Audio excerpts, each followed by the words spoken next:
ahora de un asunto que tarde o temprano nos terminará afectando, la rehabilitación de viviendas antiguas de las que tienen más de 25 años.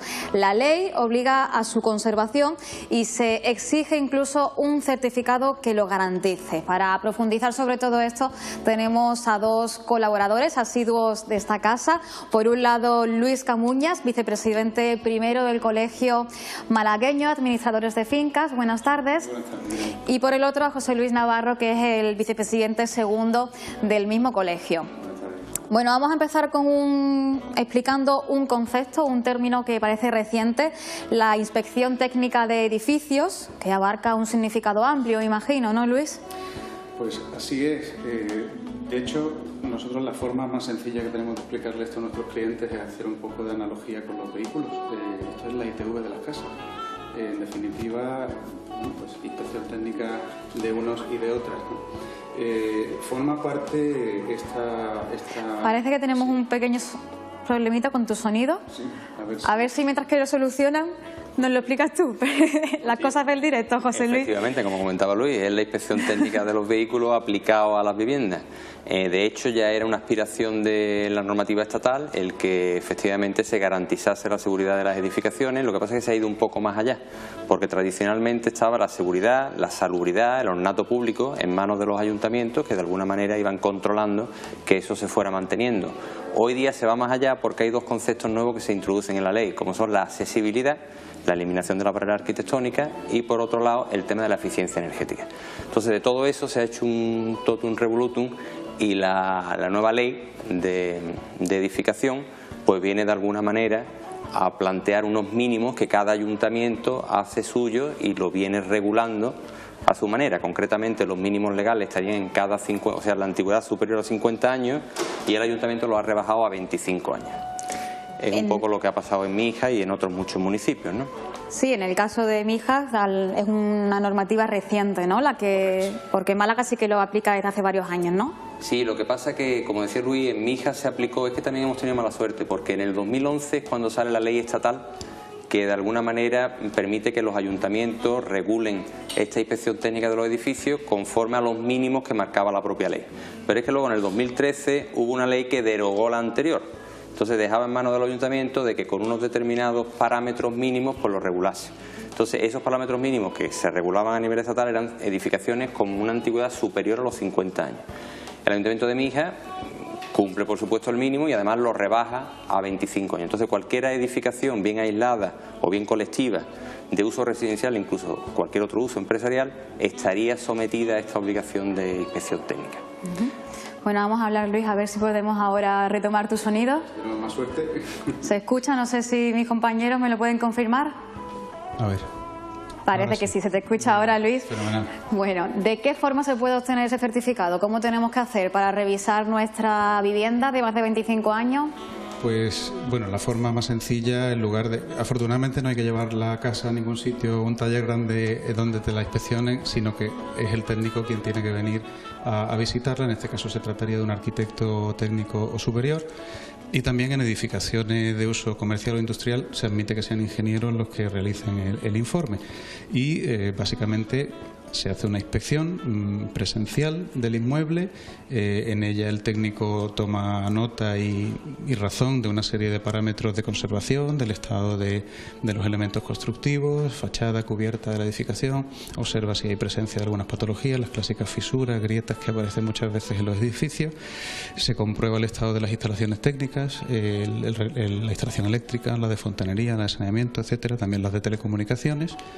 Y de todo eso pues se hace un compendio y un informe, en definitiva, que establece pues cuál es el estado en el que se encuentra y también pone de relieve la necesidad de realizar alguna reparación, alguna actuación correctora o preventiva para evitar pues posibles situaciones de pues que ponga en riesgo la seguridad de los usuarios, ¿no? Hay situaciones en las que los edificios están razonablemente bien, pero algunos técnicos cuentan anecdóticamente que lo primero que han hecho cuando han entrado a hacer una inspección era solicitar un apuntalamiento, ¿no? Por ejemplo, porque había un edificio que amenazaba ruina directamente, ¿no? Entonces Bueno, pues lo normal es que de todas esas incidencias o pormenores se recojan en el informe y ese informe vaya a través de una tramitación administrativa, vaya al ayuntamiento para que el organismo competente otorgue la licencia correspondiente, o en este caso otorgue, de alguna manera atestigue el hecho de que el edificio ha pasado su inspección y que reúne las condiciones mínimas de habitabilidad durante un periodo de tiempo. Es un informe que supone un coste, imagino, ¿no? Sí, ¿Supone mucho coste? Bueno, por un lado hay una tasa municipal que creo que iban a plantear en 25 euros por vivienda. Y por otro lado, pues evidentemente está el coste del propio técnico que realiza el informe, que ahí ya pues estamos sometidos a la ley del mercado y me imagino que cada profesional pues tendrá sus propios honorarios, aunque bueno, también hay algunas estimaciones por ahí de lo que puede llegar a cobrarse, aunque también es verdad que con la moratoria que ha puesto mi hija, de manera que hasta el 2018 no va a hacer falta, pues no sabemos lo que lloverá de aquí al 2018. Pero de media más o menos, ¿en qué nos situamos? ¿Y cuáles serán los honorarios? Bueno, al principio los honorarios eran un poquito más alarmantes. De hecho, hubo una gran preocupación entre muchos de nuestros administrados precisamente por este hecho. Pero como dice bien José Luis, las leyes del mercado son inexorables y al final terminan imponiéndose, y es verdad que hoy por hoy una vivienda tipo, hablamos por ejemplo de un apartamento de 60, 70, 80 metros cuadrados, a lo mejor, te hablo de un precio aproximado, puede estar en torno a los 200, 300, quizá 400 euros. Hay que tener en cuenta el hecho de que ese informe, pues lógicamente, pues lleva aparejada una serie de inspecciones, una serie de ensayos, de pruebas. A lo mejor el técnico se tiene que apoyar en el auxilio de laboratorios de control de materiales o de análisis si ha observado una determinada patología que él mismo no pueda constatar el alcance o la gravedad. Acude a terceras personas para, bueno, pues de forma independiente atestiguar una serie de circunstancias, pero bueno, no es en definitiva un coste, bueno, pues que pueda resultar intimidatorio para una vivienda. Hablamos de una vivienda unifamiliar. En el caso de un edificio, pues tiene que tener en cuenta evidentemente el número de viviendas que están en él, o metros de local, en función del tipo de vivienda de la que se trate. Sí, realmente tampoco es el coste, sino el resultado, ¿no? Garantizar que la vivienda es segura, ¿no? Que es lo más importante. Desde luego. Y también, si me permite añadir algo, yo creo que es una forma de oficializar o de introducir en el circuito del cumplimiento de los deberes la cultura del deber de conservación y del mantenimiento, ¿no? Porque eso es una obligación que tenemos todos. El que tiene algo tiene el deber de conservarlo y mantenerlo en adecuadas condiciones, y muchas veces distraemos esas obligaciones, y sobre todo cuando se trata de comunidades de vecinos donde uno tiene su casa muy bien, pero a lo mejor las zonas y elementos comunes pues quizás no les dedica el mimo y el celo que sí a su propia vivienda, y el que exista un reglamento, una normativa en definitiva que nos obligue a hacerlo con una regularidad y una frecuencia concreta, pues ordena esa situación que ahora mismo estaba al albur de los ciudadanos, ¿no? Vamos a hablar de un punto importante, la accesibilidad. ¿De qué manera se da solución a lo que puede ser un problema en algunos edificios antiguos? Bueno, la ley esta estatal, cuando habla de informe de evaluación de edificios, que además también lo sitúa pero solo para edificaciones con una antigüedad superior a 50 años, obliga además de que esos edificios cuenten con todas las normativas relativas a eliminación de barreras arquitectónicas. O sea, la pretensión de la ley, y además toda la normativa a cualquier nivel, municipal, regional, autonómico y estatal, va por ahí. O sea, la idea es que cada día haya menos edificios donde existan problemas de accesibilidad para aquellas personas que por circunstancias tienen que moverse en silla de ruedas o tienen cualquier otro tipo de limitación y no pueden hacer uso adecuado de esos elementos comunes que en teoría deben de estar a disposición de todos, ¿no? Entonces, evidentemente, todo va en ese sentido. El Ayuntamiento de Mijas, además, bueno, pues por la particularidad profesional de muchos de los miembros de su corporación, pues está especialmente sensibilizado con este tema, ¿no?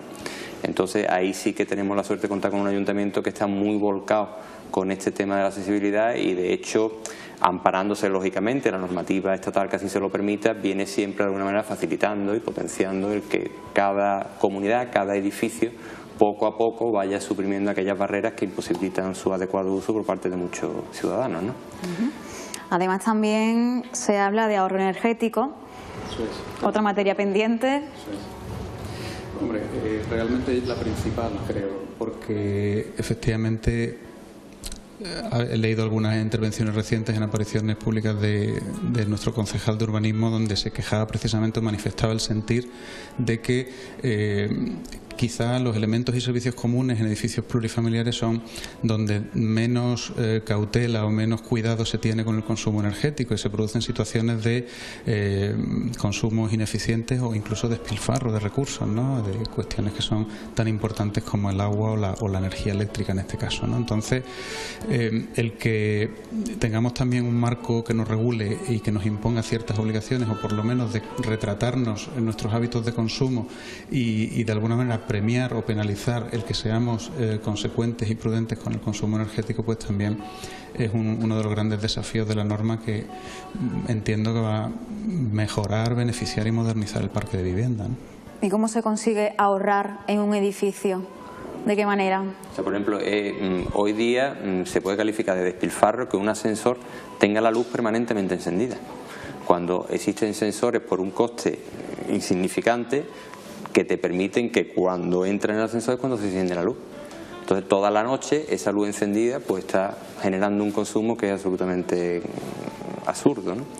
Y como eso, pues bueno, sensores de iluminación en muchas plantas de garaje, el que, bueno, es que hay tantas y tantas medidas que se van adoptando, y además, ya no solo por el precio de la luz, sino porque es que además empezamos a tener esa sensibilidad especial frente al despilfarro energético, ¿no?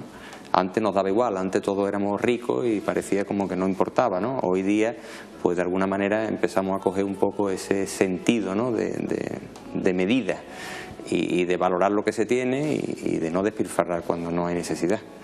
Y poco a poco, ya digo, que en muchas comunidades ya se viene valorando, pero muy al alza, ¿no? El hecho de consumir menos, de poner bombillas de bajo consumo, de establecer mejor los tiempos a través de relojes que te permitan que la luz salte a una determinada hora, etcétera, etcétera. Y es sencillo de realizar, ¿no? Muy sencillo, además muy barato, o sea, porque hoy día realmente colocar sensores de ese tipo tiene un coste mínimo, o sea, se amortiza, yo creo que en el primer mes de consumo eres capaz de amortizarlo.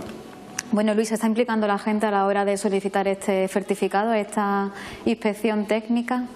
Pues verás, en aquellos casos donde la norma ha establecido que es obligado, pues no les ha quedado otra, ¿no? La norma vino a decir que cualquier persona que quiera vender o alquilar su vivienda desde junio pasado, corrígeme si me equivoco, tiene la obligación de presentar esta etiqueta de certificación energética para poder transmitir o arrendar la vivienda, con lo cual se ha convertido en un requisito más en esas modalidades de contratación, y por lo tanto pues personas que han querido introducir su vivienda en el circuito del arrendamiento, por ejemplo, pues han tenido que acudir a esta obligación, y personas que han vendido pues de idéntica manera.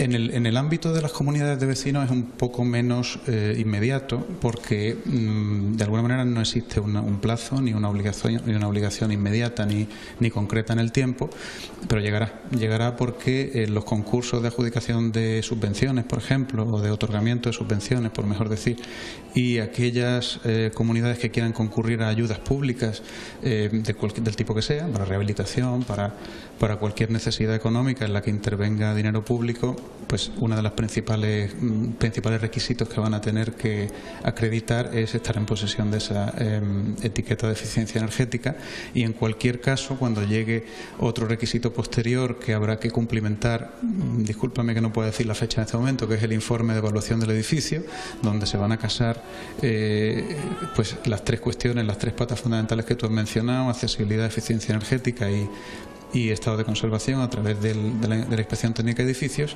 Pues ahí ya inevitablemente, para el informe de evaluación del edificio, la comunidad tendrá que tener una certificación energética de toda la edificación en su conjunto, ¿no? Vamos a recordar dónde tiene que dirigirse cualquier vecino propietario de una vivienda antigua, dónde tiene que ir para solicitar ese certificado. Bueno, el certificado solo hace un técnico. Entonces lo primero que tiene que hacer es contactar con un técnico, como decía Luis, puede ser arquitecto técnico, arquitecto superior, ingeniero, o sea, la propia ley de edificación, pues de ordenación de la edificación, pues ya establece los profesionales que pueden hacer este tipo de cosas, aunque hay algunas dudas que están todavía pendientes de resolver por parte de la Junta de Andalucía, porque una vez que el técnico hace el informe, ese informe hay que registrarlo. Entonces tiene su número de registro, lo registra cada comunidad autónoma, en este caso la Junta de Andalucía, y entonces ya con ese certificado debidamente registrado es con el que uno podría, por ejemplo, concurrir a una notaría para vender su vivienda, porque es uno de los requisitos que hoy día se exigen. Y bueno, el propio técnico normalmente es el que se encarga dentro de sus honorarios de hacer todo el trámite. O sea, hace primero la inspección, realiza su informe y lo visa o lo registra, en este caso en la Junta de Andalucía. No es muy costoso además, o sea, de hecho, como decía Luis, la ley del mercado ha vuelto a intervenir y bueno, y ha abaratado los precios. Se adapta a la situación, ¿no?, bastante. actual. De hecho, a veces nos encontramos con ofertas de precio que ya, en fin, rozan lo temerario. O sea, ya dudo mucho incluso de que... También hay que tener cuidado, ¿no? ¿Quién te realiza ese informe? Exactamente. Yo, en fin, no sé si es oportuno mencionarlo, pero en una web de precios, de compra por internet, han aparecido ofertas de certificaciones energéticas. En fin, no voy a decir en qué red, pero en una de estas que nos podemos imaginar de ofertas galopantes de internet, pues aparecen ya certificados de eficiencia energética, ¿no? Haya cada cual en los mercados en los que se dedique a obtener ese tipo de documentos. Pero bueno, como decía José Luis, el trámite de inscripción en el registro de la Comunidad Autónoma Independiente es vital. Este tema no lo va a poder hacer cualquiera, a no ser que pueda acreditar una capacidad profesional y cumplir con una serie de requisitos, con lo cual quizá eso sea un filtro a la hora de contratar, el hecho de que te cumplimenten la tramitación del certificado de suscripción en el registro competente, ¿no? En este caso de la Junta de Andalucía. Bueno, decíamos que esta normativa se aplica, por ejemplo, en Mijas, lo decíamos también en Málaga, pero en otros municipios de la zona, ¿se llega a aplicar? Pues, a ver, por decirte uno señero en la Costa del Sol, Marbella aún no tiene ordenanza municipal de inspección técnica de edificios, si es a eso a lo que te referías. Se dice que ha habido un anuncio de aprobación inicial para el año 2014 bueno, pues es, digamos, la fase previa de tramitación de la aprobación de la ordenanza que va a regular la inspección técnica de edificios en un municipio pues tan significativo y tan representativo de la costa como puede ser Marbella, ¿no? Mijas, en este sentido, yo diría que es una de las plazas más pioneras, amén de la capital de la provincia, como otras en el entorno de Andalucía. Sevilla, Granada tienen ordenanza municipal de inspección técnica y lleva en aplicación algunos años, ¿no? ¿Esta materia es competencia de la Junta de Andalucía o ya es el Gobierno central el que vigila qué municipios lo cumplen? Los ayuntamientos no están obligados a tener una ordenanza en este sentido. O sea, existe una ley estatal. La ley estatal lo que establece es unos mínimos. O sea, en este caso son edificaciones de más de 50 años. Establece revisiones como mínimo cada 10 años. Entonces, ese es el mínimo que se tiene que cumplir. La entrada en vigor en el 2018. Pero la propia ley estatal permite que las normativas de las distintas comunidades autónomas y las normativas municipales establezcan una regulación que como mínimo recojan esto. Es decir, en vez de 50 años, por ejemplo, Mijas es 25 años. Lo que no podría hacer la ordenanza es ir en contra de la ley y establecer 75 años, por ejemplo, porque como mínimo tiene que ser 50 años. Y así todo, ¿no? Entonces, claro, reduce en plazo en cuanto a la antigüedad, ha sido 25 años, reduce en plazo en cuanto a las revisiones periódicas. O sea, Mijas está hablando de cada 7 años, o sea, 25 años y luego cada 7 años, salvo que la antigüedad total supere los 50 años, y entonces será cada 4 años, cuando la ley estatal habla de 10. En lo que sí coincide ahora mismo Mijas y la ley estatal es que será al 2018. Esa prórroga, porque ¿no? Inicialmente tenía que haber sido este año como fecha tope, pero bueno, a la vista de las circunstancias que han concurrido, una ley nueva que derogaba parcialmente la anterior, etcétera, etcétera, pues ha decidido acomodarse al plazo estatal y establecer como fecha tope el 2018. Por lo cual todo el mundo relajado, como decía Luis, nadie va a hacer nada y cuando llegue el 2017 pues todo va a correr. ¿Pensáis que hay información al respecto, que la gente sabe que tiene que realizar ese informe? ¿Habrá personas mayores que tengan sus viviendas bastante dañadas y quizás no sepan que tengan que someterse a ese control, ¿no? De hecho, vamos, yo particularmente estoy profundamente agradecido a que haya espacios como este que divulguéis social y mediáticamente la cuestión, porque muchas veces nos enfrentamos a la situación como administradores de fincas en ejercicio, que llegamos a la Junta y los vecinos pues dicen, bueno, aquí está ya el administrador con la última novedad legislativa que nos va a costar dinero. Y muchas veces, si esa divulgación de estas normas hubiera llegado antes que nosotros a decirlo a la Junta de Vecinos, pues nuestro trabajo sería un poquito más sencillo. Pero lo primero que tienes que hacer es precisamente divulgar, explicar, informar y luego empezar a hacer cierta pedagogía para que el comunero vaya un poco al terreno del cumplimiento de la norma, la asimile como tal de obligado cumplimiento y la termine perfeccionando a través de las acciones que la ley establece. Pero bueno, pues, si no fuera porque algunos medios y algunos foros pues os dedicáis a dar difusión a esto, por desgracia yo tengo la percepción como ciudadano y como profesional de que no llega, ¿no? Y que el ciudadano a veces no está debidamente informado. 5 años tenemos. 5 años tenemos. Para que le llegue. Eso es. Venís cada semana, habláis un poquito de esto y yo creo que poco a poco. 5 años tenemos. No, también es verdad que esta normativa es muy reciente, ¿no? Sí. Mucha gente todavía no ha tenido tiempo de conocerla. José Luis, que es una persona muy piadosa, ha dicho que esto ha sido un ejercicio de armonización. Es verdad que también, pero no deja de ser cierto que la coyuntura de puesta en funcionamiento de una normativa como esta pues produce cierto grado de alarma social por cuanto se refiere al coste económico de las cosas, ¿no? El obtener un certificado de inspección técnica de edificios no es costoso. El problema es lo que se descubre a raíz de, en ocasiones, a raíz de llevar a cabo esa comprobación. Y es verdad que por mucho que las comunidades, y nosotros somos los primeros en interesarlo, deban atender ese deber de conservación que decíamos antes, a veces esto económicamente es un problema. Y es un problema de no sencilla solución. Y muchos propietarios pues verdaderamente encuentran un obstáculo importante a la hora de, con su mejor intención, cumplir con normas que realmente son difícilmente abordables, ¿no? Sí, sin embargo, qué cosa más curiosa. El certificado de inspección técnica de edificio, si detecta algún fallo, inmediatamente estás obligado a corregirlo. Sin embargo, en el certificado de eficiencia energética estás con la letra F, es decir, no tiene ni ventanas y no te obligan a nada. Simplemente te obligan a mostrar en tu etiqueta que estás con el certificado letra F. Con lo cual ahí sí que hay una disparidad porque, claro, la gente se pregunta, bueno, ¿y qué sentido tiene esto si yo al final no estoy obligado a mejorar mi eficiencia energética? Entonces yo entiendo que esto es un primer paso y que luego pues probablemente en el IBI pues habrá unos baremos de tarifa para los que tienen una calificación energética u otra y habrá... Pero claro, tienes que empezar por algún lado y se ha empezado por aquí. De hecho, hombre, el sentido de calificar energéticamente un bien, en este caso el inmueble, es precisamente eso, ¿no? Tanto mejor o tanto más eficiente seas a nivel de consumo energético, pues tanto menor impacto fiscal vas a tener a través del impuesto de bienes inmuebles y viceversa, ¿no? O sea, alguien que no ahorre energía, que consuma energía en exceso, que no tenga conciencia o no haya hecho nada para mejorar sus necesidades de consumo energético, pues debe estar de alguna manera penalizado, entre comillas, a través del impuesto, ¿no? ¿En qué suspenden más los edificios y los inmuebles? ¿Accesibilidad, eficiencia energética, conservación? Yo creo que quizá la eficiencia energética es la peor de las tres, porque la conservación, como decíamos antes, es casi sí o sí. Es decir, se puede pintar cada 3 o cada 5 años, pero al final se pinta.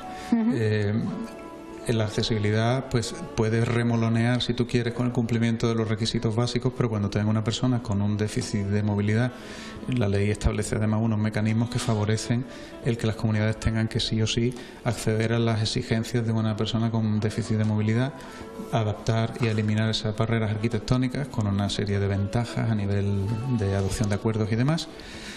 Y sin embargo, pues la eficiencia energética, quizá por los estándares de construcción, quizá por la bonanza climatológica, quizá por la falta de cultura de la o conciencia medioambiental que bueno, pues que existe todavía en nuestro entorno y también heredada un poco de generaciones anteriores, pues ahí es donde yo creo que suspenden más los edificios y tienen peor nota, ¿no? Es muy difícil encontrar buenos aislamientos térmicos y acústicos en las fachadas, es muy difícil encontrar aprovechamiento de energías renovables porque todavía se tiene la percepción de que eso no ahorra tanto y es muy caro. José Luis decía antes las bombillas o las lámparas de bajo consumo. Bueno, pues efectivamente eso es una forma muy barata de mejorar la eficiencia energética, pero cuando pensamos en eso pensamos todos en molinos aerogeneradores y pensamos en en placas fotovoltaicas y pensamos en geotermia, en biomasa y en cosas que cuestan mucho dinero, ¿no? Cuando realmente no tenemos todavía cultura de, bueno, pues por ejemplo, una cosa que a mí me gusta mucho, que es a través del paisajismo, pues generar o mejorar la eficiencia energética. Una casa que tenga árboles de sombra alrededor, pues tiene una demanda de refrigeración mucho menor, digo bien, que una que no lo tenga y que esté más expuesta a los elementos, tanto al sol como al viento, etcétera, ¿no? Entonces, el paisajismo también es una forma de mejorar la eficiencia energética. Exactamente. Sin embargo, no gozamos de una madurez suficiente todavía, entiendo, en esa conciencia medioambiental y en ese uso racional de la energía, ¿no? Además, también hay un tema que yo creo que es de cronología legislativa. O sea, el español se gasta el dinero cuando no le queda otro remedio. Entonces, si miramos históricamente qué es lo que han venido diciendo las leyes, o sea, en un principio siempre era seguridad, salubridad y ornato público. No había más. Luego hubo hace 10-15 años cuando se empezó a hablar de la accesibilidad, las barreras arquitectónicas, empezaron a haber leyes que de alguna manera pues ya venían así, que los nuevos edificios se construyeran con determinadas medidas, y lo de la eficiencia energética es que es muy novedoso. Bueno, tan novedoso como que ahora mismo, como digo, no sirve para nada, o sea, sirve únicamente para que tenga una etiqueta, nada más. Entonces, claro, al ser tan novedoso, pues estamos todavía en esa fase donde nadie se ve con la obligación de acometer mejoras en ese sentido. Ahora mismo barrera arquitectónica todo el mundo lo entiende, todo el mundo lo sabe, todo el mundo lo ve como algo positivo que además hay que acometer, pero la eficiencia energética es que se lo contamos a muchos vecinos y dicen, efectivamente, ya está aquí el administrador con sus tonterías para que no gastemos el dinero. Y es cuestión de tiempo, o sea, llevamos bueno, de hecho, ni en el código de la edificación, vamos, hasta el código de la edificación no se hablaba de la eficiencia energética en construcción. O sea, lo consideraban como algo, bueno, que no tenía sentido. O sea, que todo es muy reciente. Pero ya ha llegado, ¿no? Ya ha llegado. Y viene para quedarse. Bueno, Luis Camuñas, José Luis Navarro, seguro que vendráis de nuevo otra vez por esta casa para volver a explicarnos y recordarnos que bueno, que esto está aquí, que hay que cumplirlo y que tenemos que ir asimilándolo. Muchas gracias por venir a los dos. Muchas gracias. Y que tengáis buena tarde. Gracias, igualmente. Y damos paso a la publicidad, volvemos en unos minutos porque nos queda la última parte del programa aquí en Mijas.